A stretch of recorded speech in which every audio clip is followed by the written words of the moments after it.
Bienvenidos a mi canal de YouTube. En esta ocasión les traigo un video de electrónica digital y vamos a estar hablando del circuito integrado 555, que es este pequeño de 8 pines, que es un clásico de la electrónica. Si ustedes están estudiando electrónica, en algún momento, en alguna asignatura, se van a encontrar con este circuito integrado, que es bastante popular. Así que es importante entender cómo funciona.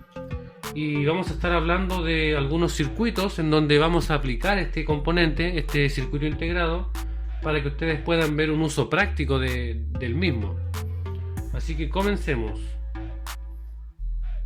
El circuito integrado 555 fue introducido en el mercado en 1971.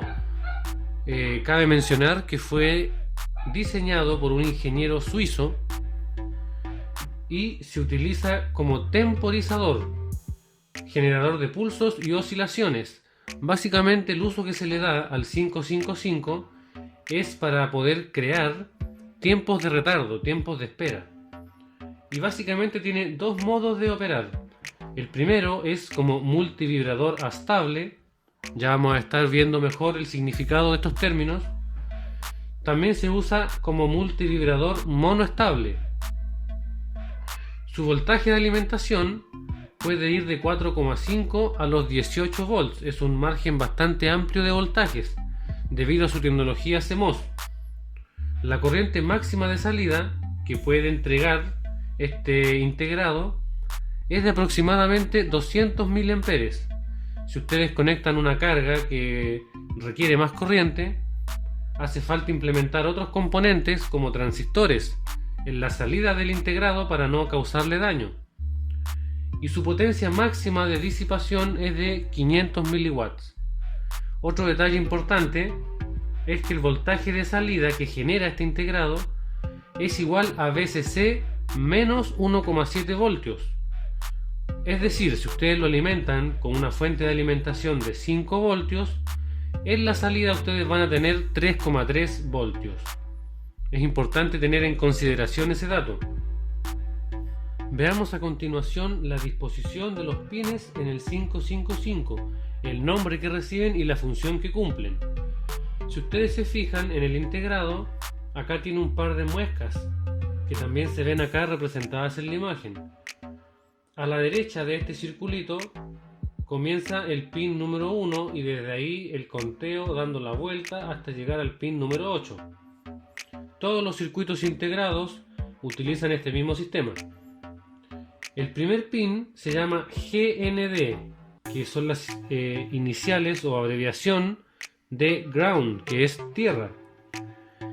Este pin es el polo negativo de la alimentación para conectar la fuente de poder. El pin número 2, que se llama disparo, es para establecer el inicio del tiempo de retardo. Viene siendo como el gatillo, donde se va a generar el pulso para que la acción o el conteo que realiza el integrado se comience a ejecutar. El pin 3 es la salida, no requiere mayor explicación, solamente recordarles que el voltaje que sale por acá es igual al voltaje de alimentación, es decir, VCC menos 1,7 voltios. Lo otro es que esta salida se puede forzar a estar en un nivel bajo, es decir, teóricamente 0 voltios, colocando el pin reset a tierra, en 0. Por lo tanto, podemos también deducir de esta manera que el pin 4, que es precisamente el reset, colocándolo en un nivel bajo, se resetea el integrado, y si ustedes no quieren que se resetee, se debe conectar obligatoriamente este pin a la línea de alimentación, a VCC, para evitar que el integrado se resetee. El pin número 5 es control de voltaje. Cuando el 555 se utiliza a modo de control de voltaje, el voltaje de este pin puede variar desde casi VCC hasta los 0 voltios. De esta forma es posible modificar los tiempos en que la salida está en un nivel alto o bajo. El pin 6, por su parte, que recibe el nombre de umbral, es una entrada a un comparador interno que tiene el 555 y se utiliza para poner la salida a un nivel bajo. El pin 7, que se llama descarga, se utiliza para descargar con efectividad el condensador externo que nosotros vamos a conectar y que utiliza el temporizador para su funcionamiento. Y finalmente el pin número 8, que ya lo hemos venido mencionando, que es el de VCC, que es voltaje de corriente continua. Aquí donde vamos a conectar el positivo de nuestra fuente de alimentación. Aquí estamos viendo un programa de simulación y tenemos el 555 configurado como multivibrador astable. En electrónica, un astable es un circuito en cuya salida no existe un estado estable, sino que existen dos estados que son inestables y el circuito permanece en uno de estos dos estados un tiempo determinado, conmutando entre ellos. Para poder configurar el 555 como estable, tenemos que conectar obviamente el pin número 1 a tierra, que es GND, el pin 8, que es el de alimentación, a VCC, que en este caso lo alimentamos con 12 voltios, el pin 4 también a VCC, para evitar que el 555 se resetee. El pin 3, que es la salida, va con un diodo LED y su resistencia correspondiente a tierra. El pin 5, que no se está utilizando, va con un condensador de 0,1 microfarados para evitar que exista ruido en este pin. Y acá tenemos una red de resistencias y condensador. Si ustedes ya saben algunas cosas de electrónica, ustedes sabrán que si nosotros tenemos resistencias y condensadores, el resultado de esto es tiempo, se traduce en tiempo.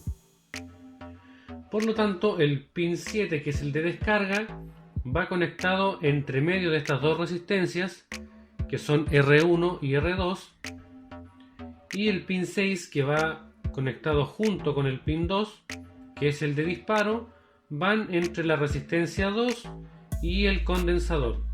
Y el condensador obviamente va conectado a tierra. Ahora bien, si nosotros modificamos el valor de estos componentes, obviamente el resultado de tiempo va a ser distinto. Y lo que vamos a hacer es darle play a la simulación para que ustedes vean cómo funciona. El diodo LED se enciende y se apaga. Como les explicaba, es un astable, no se mantiene en un solo estado estable, sino que conmuta entre un estado y el otro. Como hablamos de electrónica digital, hablemos de unos y ceros. Cuando el LED está apagado, hablamos de un nivel lógico bajo o cero, es decir, aquí no hay presencia de voltaje. Y cuando el LED está encendido, hablamos de un nivel lógico alto, que viene siendo 1, es decir, que existe voltaje en este lugar. Ahora vamos a hacer la siguiente prueba. Vamos a detener la simulación y vamos a conectar el osciloscopio en la salida del 555, y acá en la gráfica vamos a ver cómo se representa la señal de salida.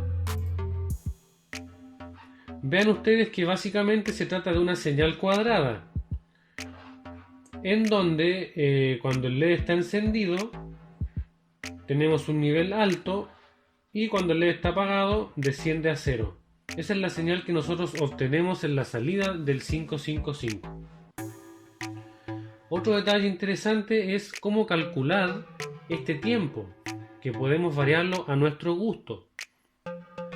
Acá tenemos la siguiente fórmula, que es 0,693, que es una constante, este valor va a ser siempre el mismo, multiplicado por el condensador 1, que viene siendo este de acá,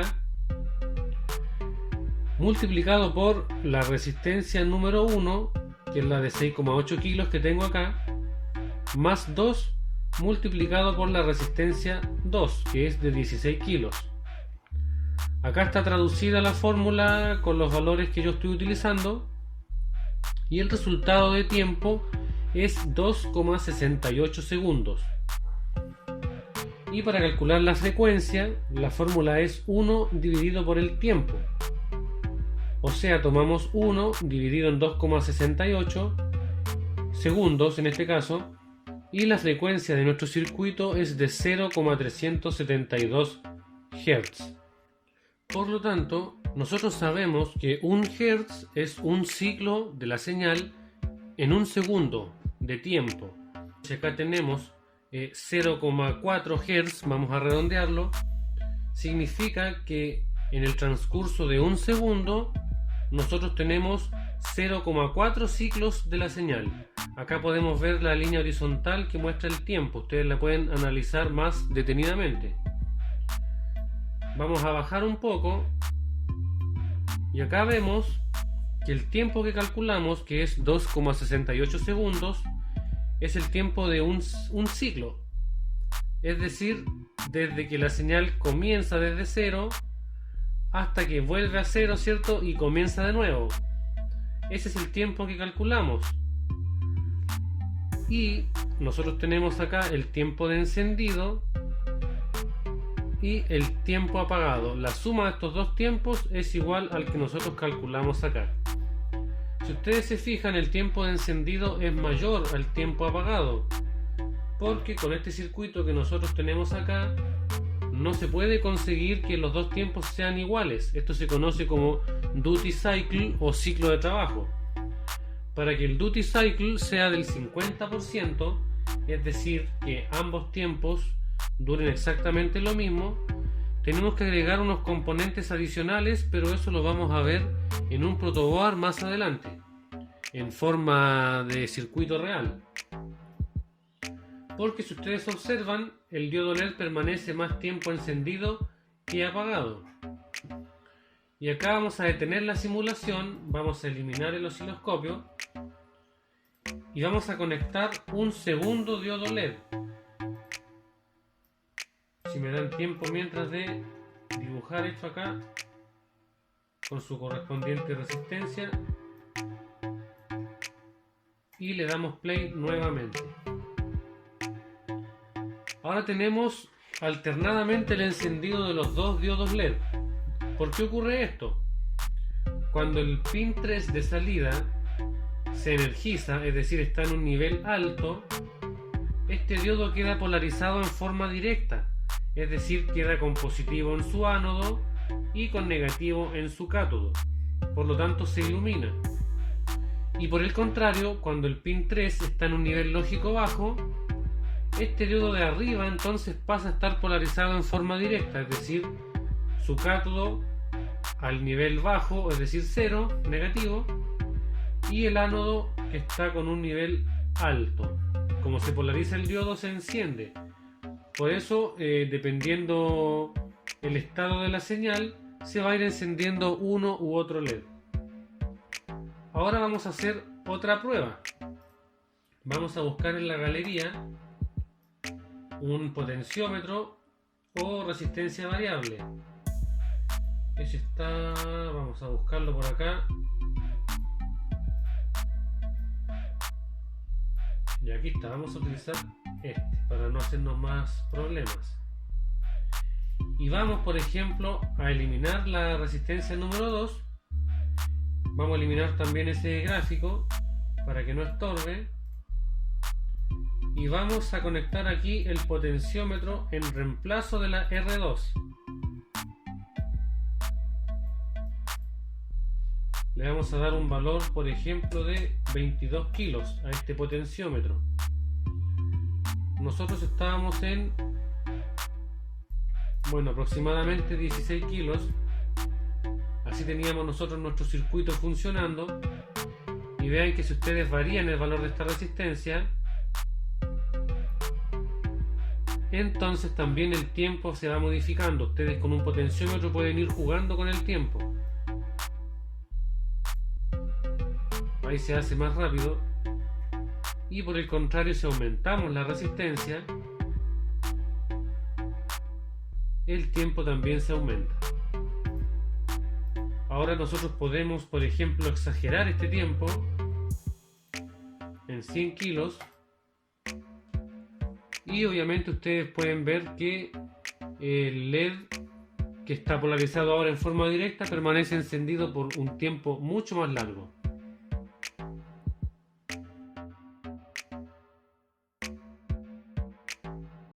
Para finalizar con la explicación de las tablets, les voy a mostrar esta página que es una calculadora del 555 y que nos permite calcular los tiempos y frecuencias, ya sea para estable o monoestable. No estoy grabando la pantalla completa para que vean el nombre de la página, porque aparece mucha publicidad en los costados, así que en la descripción del video les voy a dejar el enlace, pero de todas maneras ustedes pueden googlear calculadora de 555 y van a encontrar un montón de páginas que permiten hacer esto. Acá tenemos el diagrama, que es el mismo que yo les mostré, las dos resistencias en serie, el condensador, etcétera. Tenemos la señal cuadrada que vimos nosotros en la simulación, el tiempo completo que nosotros también calculamos, el tiempo que permanece la señal en un estado alto y el tiempo que permanece en un estado bajo. Ahora si bajamos, acá nos pide los valores de los componentes. Podemos cambiar acá la unidad, por ejemplo nanofaradio, microfaradio, kilo ohm, mega ohm o simplemente ohms. Nosotros teníamos un condensador de 100 microfaradios, la R1 era de 6,8 kilo ohms y la R2 era de 16 kilo ohms. Automáticamente nos hace el cálculo.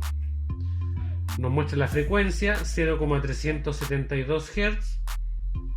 Acá aparece este símbolo porque no podemos modificar obviamente los datos. El tiempo que nosotros calculamos, el periodo de la señal, 2,7 segundos aproximadamente. El ciclo de trabajo es del 58,7%. Lo que yo les explicaba, que la señal, el tiempo que está en alto es más largo que el tiempo que está en cero, en un nivel bajo. Por lo tanto, el ciclo de trabajo no es del 50%. Y obviamente el tiempo que está en un nivel alto, 1,5 segundos, casi 1,6, y el tiempo que permanece apagado, 1,1 segundos. Básicamente eso sería el circuito 555 estable. Vamos a ver al final del video una demostración en ProtoBoard, pero ahora vamos a pasar a explicar el 555 configurado como monoestable para que ustedes puedan ver las diferencias. Acá tenemos el 555 configurado como multivibrador monoestable. En este caso, en la salida solamente presenta un estado estable. De ahí viene su nombre de monoestable. Si ustedes se fijan, no es muy diferente la conexión. Acá solamente tenemos una resistencia y un condensador, que son los encargados del tiempo. Y acá el pin 7 con el pin 6 van conectados juntos entre esta red RC. Lo demás va todo exactamente igual, pero el pin 2 pasa de largo y se conecta acá. En este caso, para el ejemplo, tenemos esta resistencia y un pulsador que va conectado a tierra. En este momento la simulación está funcionando, está energizado, y tenemos un nivel lógico alto en el pin número 2. Por lo tanto, la salida permanece apagada. Pero si yo presiono este pulsador, la energía que viene de acá arriba, el voltaje, se va a tierra a través del pulsador y el pin 2 pasa a estar de un nivel alto a un nivel bajo. Y en ese momento se dispara el conteo del 555, la temporización, y se va a encender el LED por un tiempo determinado. Esta resistencia es necesaria porque si no estuviera, al presionar acá el pulsador, esta línea estaría directa y sería un cortocircuito. Vamos a ver qué ocurre. Presionamos acá, se enciende el pulsador, se enciende el LED y después de un tiempo se apaga, y se apaga de forma permanente. Para que se vuelva a disparar el 555 debemos volver a presionar acá y se vuelve a encender el LED. La fórmula es similar, es más simple. Tenemos 1,1, que es una constante, por la resistencia número 1, que es esta, por el condensador C1, que es el de acá abajo. Esto en la calculadora nos da un tiempo de 5,324 segundos. Ustedes pueden verificarlo acá. Obviamente, si también hacen la prueba con el potenciómetro, pueden ir variando ustedes a gusto la duración del tiempo. Veamos ahora, para finalizar con la explicación del mono estable, la calculadora para que vean cómo se corroboran estos datos.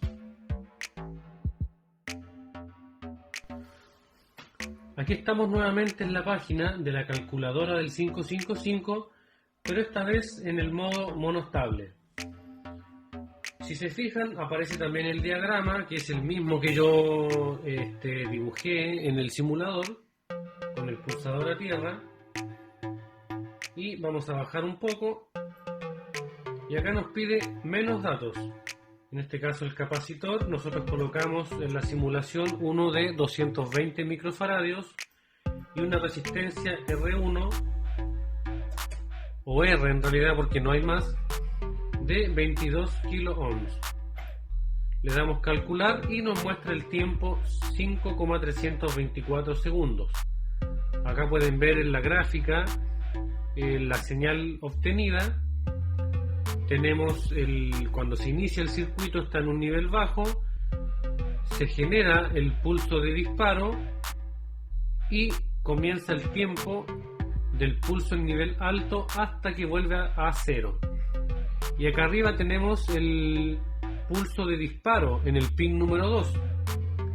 El pin número 2, como yo les explicaba, inicialmente estaba energizado, pero al presionar el pulsador, esta energía se va a tierra. Es contrario el efecto al del dibujo de abajo, y cuando se genera este disparo, en ese preciso momento se inicia el tiempo de salida de funcionamiento del 555. Acá también está la fórmula 1,1 por R por C. Básicamente es eso. Ahora, por ejemplo, ¿para qué podría servir un circuito monostable?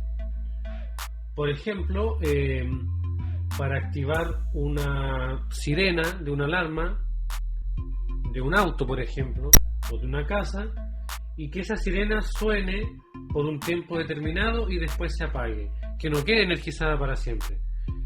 O por ejemplo, para abrir un portón eléctrico. El portón se demora, por ejemplo, 20 segundos en su carrera de apertura. Entonces, con un monostable ustedes podrían determinar ese tiempo para que el portón se abra y se detenga cuando corresponde. Lo mismo para cuando se cierra. Son ejemplos prácticos, ¿cierto?, en los que un circuito monostable con 555 podría ser útil. Ahora, para ya ir finalizando con el video, vamos a ver un 555 configurado como astable, pero en la vida real en un protoboard, para poder explicarles algunas otras cosas que son importantes. Acá tenemos el 555 en un protoboard y está conectado en la configuración de multivibrador astable. Acá yo tengo una fuente de 12 volts, acá está el positivo, el negativo, y fíjense en las conexiones del circuito. Primeramente he utilizado la línea externa del protoboard como negativo y la línea interna como positivo. Y si ustedes se fijan, acá yo estoy haciendo un puente entre los dos extremos y entre las dos líneas del centro. Me refiero, ¿cierto?, a las que ustedes ven horizontales en pantalla. Entonces también tenemos positivo, que viene por acá, los 12 volts, hasta este punto. Y ahí conectamos el pin 4, que es reset, a la línea de positivo aquí a los 12 volts. Por su parte, el negativo, que viene de este punto, sube hasta el pin número 1, viene por acá y cruza por este puente y llega hasta el condensador por esta línea que va al pin número 5. El pin 8, que es el de alimentación, está conectado con este puente rojo directamente a la línea de los 12 volts. El pin 7, que es descarga, acá se puede ver el cable amarillo, va conectado entre las dos resistencias, R1 y R2. Y el pin 6, que es umbral, y el pin 2, que es disparo, van juntos en este punto entre el condensador y la resistencia 2. Y obviamente en el centro se puede apreciar el 555. Acá el pin 3, que es salida, se ve con este puente amarillo que llega a este punto entre las dos resistencias. Resistencias de 1 kilo para los diodos LED. En el caso del diodo LED rojo, va conectado acá abajo directamente a negativo con la resistencia al pin 3. Por lo tanto, cuando el 555 está en un nivel lógico alto, este diodo se polariza en forma directa y se enciende. Por el contrario, cuando el 555 está en el nivel bajo, entonces, como este diodo verde está conectado directamente a los 12 volts en serie con su resistencia, cuando acá aparece el cero lógico o el nivel bajo de su ciclo, de su periodo, entonces se polariza en forma directa el diodo verde y se logra esa alternación de encendido de ambos diodos. ¿Qué más podemos mencionar? Tenemos las resistencias R1 de 6,8 kilo ohms, R2 de 16 kilo ohms y tenemos el condensador electrolítico, que es de 100 microfaradios. Ahora vamos a ver cómo calcular el tiempo, y para ello necesitamos la calculadora científica. Vamos a ingresar 0,693, que dijimos que era la constante, multiplicado por el condensador 1, que es de 100 microfaradios. Como el resultado está en microfaradios, le agregamos exponente a la menos 6. Si dejáramos el 100 solo, la calculadora, por decirlo así, interpreta que el valor está en faradios, que es la unidad básica, pero como es microfaradios, que es un valor mucho más pequeño, le agregamos el exponente. Ahora abrimos paréntesis, colocamos R1, que podemos colocar 6800, si el valor lo colocamos en ohms, que es la unidad básica, o podemos colocar 6,8 exponente 3 para expresar el valor en kilo ohms. Le sumamos 2 y multiplicamos por la R2, que es de 16 kilos, es decir, 16 exponente 3. Cerramos paréntesis y nos da un resultado de casi 2,7 segundos, que es la suma del tiempo que permanece encendido el LED verde más el LED rojo, es el tiempo total. Ese sería el tiempo calculado. Ahora vamos a hacer el siguiente ejercicio. Voy a desconectar el circuito y vamos a reemplazar la R2 de 16 kilos por esta resistencia, que es de un valor más pequeño, al igual que R1 es de 6,8 kilo ohms. La vamos a conectar acá en reemplazo de la resistencia de mayor valor. Y ahora ustedes fíjense que los LED parpadean, o se intercambian, mejor dicho, de manera más rápida. Así ustedes pueden ir jugando con los valores de las resistencias para conseguir diferentes tiempos. Ahora lo que voy a hacer es reemplazar el condensador electrolítico, este es de 100 microfaradios, y vamos a conectar este, que es de 22 microfaradios. Es menos de la mitad del valor del otro condensador. Conectamos acá a tierra y el otro terminal en serie con las resistencias. Fíjense ahora lo rápido que se produce el parpadeo. Ahora, si nosotros continuamos achicando el valor, por ejemplo, del condensador, y colocamos uno de un valor de no sé, 0,1 microfaradios por ejemplo, el cambio sería tan rápido que sería imperceptible a la vista y ustedes verían los dos diodos encendidos al mismo tiempo visualmente, pero en la práctica, ¿cierto?, sería un parpadeo demasiado rápido. Ahora, para ir finalizando, lo que les voy a mostrar es cómo conseguir un ciclo de trabajo del 50%, porque si ustedes esto lo calculan con un tiempo mayor, se van a fijar, como les mencionaba anteriormente, que el tiempo que permanece el diodo rojo encendido, es decir, la parte en el nivel lógico alto, es mayor que la del nivel lógico bajo. Y lo que vamos a ver es cómo igualar esos dos tiempos para que la señal sea cuadrada perfecta, es decir, 50-50. Pero lo vamos a ver en la simulación para que ustedes puedan ver la señal del osciloscopio. Acá tenemos el 555 configurado como astable, pero esta vez queremos obtener un ciclo de trabajo del 50%. Tenemos acá la gráfica en el osciloscopio. Si ustedes se fijan, la duración del tiempo en estado bajo y la duración del tiempo en estado alto son exactamente iguales. Ya no tenemos esa diferencia que notábamos al comienzo. Eso se logra con este par de diodos rectificadores. El primero va conectado entre las dos resistencias y a esta parte del condensador.